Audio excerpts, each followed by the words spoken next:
Hello friends, welcome to channel masters of botany. Again मैं हूं आपका दोस्त विनय कुमार सिंह। यूपीएचएससी का असिस्टेंट प्रोफेसर का एग्जामिनेशन हुआ। बॉटनी वाला पार्ट हमने पूरा सॉल्यूशन डाल दिया है। अब इस वीडियो में मैं पूरा जनरल नॉलेज का जितना भी क्वेश्चन पूछा गया था उसका आंसर आपको दे देता हूं। ध्यान रखिएगा, मैं इसका एक्सप्लेनेशन नहीं देने जा रहा हूं क्योंकि जीके मेरा उतना स्ट्रांग नहीं है। तो सबसे पहला क्वेश्चन आते हैं 1 मेगाबाइट इज इक्वल टू। ये काफ़ी सिंपल क्वेश्चन था, आपको पता है बाइट्स, किलोबाइट्स, देन आपका मेगाबाइट आता है और 1024 किलोबाइट्स में होता है 1 मेगाबाइट। तो इसका करेक्ट ऑप्शन बी होगा। क्वेश्चन नंबर 2 पे आते हैं। इन्वायरमेंटल पोल्यूशन के रेफरेंस में पूछा था कौन कौन सा इसमें से ऑप्शन करेक्ट है, मतलब जो इन्वायरमेंटल पोल्यूशन में आता है। तो अगर आपने पोल्यूशन पढ़ा होगा तो वहाँ पे water pollution, air pollution, noise pollution, soil pollution, ये सब सारे पोल्यूशन ही है। तो सभी के सभी इसमें से सही होगा। क्वेश्चन नंबर 3 पे आते हैं।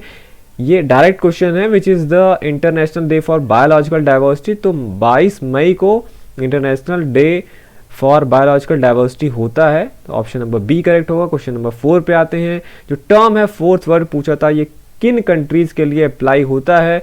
जो फोर्थ वर्ड है इसमें लीस्ट डेवलप्ड कंट्रीज आते हैं। क्वेश्चन नंबर 5 पे आते हैं। What is the name of the cold local wind blowing down the Rhone valley. ये कोई रोन वैली है, वहां पे पूछा है जो कोल्ड लोकल विंड्स बहती हैं उनका नाम क्या है। तो उसे द मिस्ट्रल बोलते हैं। ऑप्शन में मिस्ट्रल है, इसीलिए हम ऑप्शन नंबर बी के साथ जाएंगे। क्वेश्चन नंबर 6 पे आते हैं। From the point of biodiversity the most prosperous area in India is. India में आप जानते हैं दो बायोडाइवर्सिटी हॉटस्पॉट्स हैं, एक ईस्टर्न हिमालय और वेस्टर्न घाट्स। में से जो सबसे ज़्यादा पॉपुलर है वो वेस्टर्न घाट्स है अपने बायोडाइवर्सिटी के लिए। तो ए सही होगा। क्वेश्चन नंबर 7 पे आते हैं। Viticulture is associated with grape farming, viticulture is associated with tree farming, pisciculture is associated with fish farming, and horticulture is vegetable farming. So the correct option will be B. Question number 8 पे आते हैं हम। The Indian Institute of Ecology and Environment is located at। तो ये जो है located है आपका नई दिल्ली में।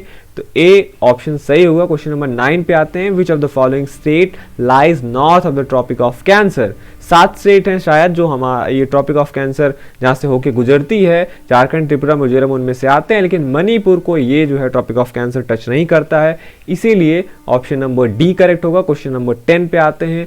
Which one of the following states is ranked economically at the top but lowest on the basis of the sex ratio. सबसे ज्यादा कम सेक्स रेशियो कहाँ पे है? हरियाणा में है। डी ऑप्शन करेक्ट होगा। 11 पे आते हैं। What is the name of the layer of the atmosphere close to the earth surface. तो सबसे नीचे जो है अर्थ सरफेस पे ट्रोपोस्फियर है, फिर आपका स्ट्रेटोस्फियर है, फिर आइनोस्फियर है, फिर एक्सोस्फियर है। तो सबसे नीचे कौन सा? Troposphere. Correct option C. Question number 12 पे ये जो है क्वेश्चन आया था कि कोविड-19 जो हुआ था लॉकडाउन में, इसमें इंडिया का जीडीपी कितना क्रैश हुआ था। अगर हम बात करें फर्स्ट क्वार्टर जो था फिजिकल ईयर 2020-21 का, तो इसका करेक्ट ऑप्शन डी होगा, -23.9%। क्वेश्चन नंबर 13 पे आते हैं। पूछा है इनमें से जो भी बैंक्स हैं इसमें से कौन सा डिफरेंशियल बैंक के अंतर्गत आता है। तो तीनों के तीनों आते हैं, फर्स्ट, सेकेंड और third. Correct option D. Question number 14 पे आते हैं। How many times has the financial emergency has been declared in India so far. तो कभी भी इंडिया में वित्तीय आपात घोषित नहीं हुआ है। तो ऑप्शन नंबर डी करेक्ट है। क्वेश्चन नंबर 15 पे आते हैं। The wild life institute of India is located at. Wild life institute of India located है आपका उत्तराखंड में देहरादून में। Question number 16। Which state was declared as model state for Van Dhan Vikas योजना।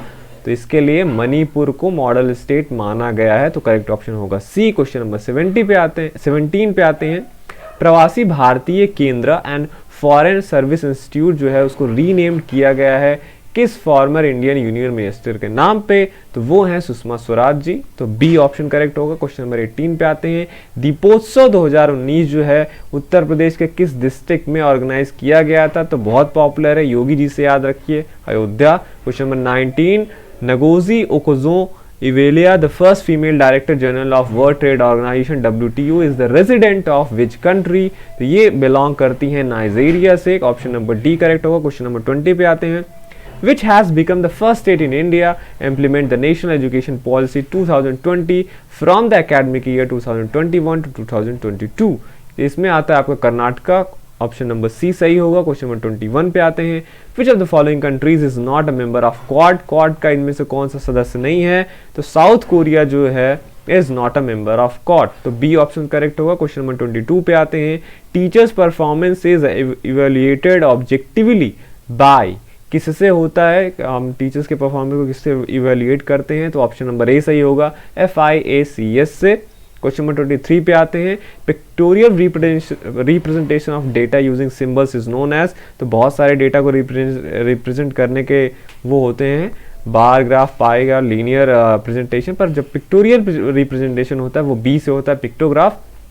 Question number 24, world conference on education for all was held in 1990 at which of the following places, तो ये हुआ था आपका थाईलैंड में, ऑप्शन नंबर ए करेक्ट होगा। Question number 25 पे आते हैं, जो आपका है higher education in India UGC, उन्होंने 6 सेंटर्स खोले थे, पुणे, हैदराबाद, कोलकाता, भोपाल, गुवाहाटी और बेंगलुरु में, वो कब ओपन किए गए, तो 1994 से लेके 1995 के बीच में ये खोले गए थे, तो बी ऑप्शन करेक्ट होगा। क्वेश्चन नंबर 26 पे आते हैं, in which of the following randomization is not done, कह रहा है इसमें से किसमें रैंडमाइजेशन नहीं होता, स्टैटिक से आया वो क्वेश्चन था ये, सिस्टमैटिक सैम्पलिंग जो है इसमें रैंडमाइजेशन नहीं होता है। क्वेश्चन नंबर 27 पे आते हैं, the smallest unit is digital system, digital system में सबसे स्मॉलेस्ट यूनिट बिट होता है, ऑप्शन नंबर ए करेक्ट है। आईपी का फुल फॉर्म पूछा था, इंटरनेट टर्मिनोलॉजी से क्वेश्चन था, तो इंटरनेट प्रोटोकॉल इसका फुल फॉर्म होता है, बी करेक्ट है। 29 पे आते हैं, in reference to digital storage blu ray disc is, blu ray disc जो है आपका ये एक बोथ इंटरनल स्टोरेज डिवाइस है और एक्सटर्नल स्टोरेज डिवाइस दोनों है, तो दोनों के दोनों करेक्ट हैं। क्वेश्चन नंबर 30 पे आते हैं, जो कि लास्ट है, विच of the following is not a output device, इसमें से आउटपुट डिवाइस कौन सा नहीं है, तो स्कैनर आपका एक आउटपुट डिवाइस नहीं है। ये था आपका जो असिस्टेंट प्रोफेसर के एग्जामिनेशन में UPHSC का पूछा गया था सारा जी के, उसका सोल्यूशन, ठीक है, जहाँ पे जिसके मतलब बॉटनी से एसोसिएटेड है, वैसे तो बहुत शिफ्ट में क्वेश्चन आएगा अभी भी, पर ये बॉटनी जिन्होंने दिया था उनके लिए है, उनका जीके है। तो ये था सारा आंसर, एक्सप्लेनेशन ज़्यादा नहीं दे पाऊंगा, मैंने बोला इसका ज़्यादा बारे में मुझे डिटेल्स नहीं पता है, तो अपना आंसर की मिला लीजिए।